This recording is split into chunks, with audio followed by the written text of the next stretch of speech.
বিয়াৰ নিমন্ত্ৰণ প্ৰথমে এই 5 গৰাকী দেৱী দেৱতাক দিয়াটো খুবেই বেছি প্ৰয়োজন। ই আপোনালোকক খুবেই বেছি আশীৰ্বাদ প্ৰদান কৰিব, আপোনাৰ ভৱিষ্যত জীৱন সুখৰ হ'ব।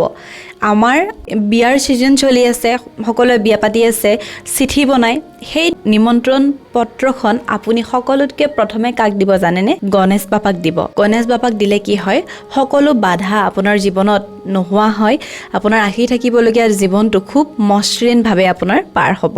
দ্বিতীয়তে আপুনি কাক দিব জানেনে? ভগৱান বিষ্ণু আৰু মা লক্ষ্মীক দিব। য'ত ভগৱান বিষ্ণু আৰু মা লক্ষ্মীৰ আশীৰ্বাদ থাকে তাত সুখ শান্তি সদায় থাকিব। তৃতীয়তে আপুনি দিব হনুমান বাবাক।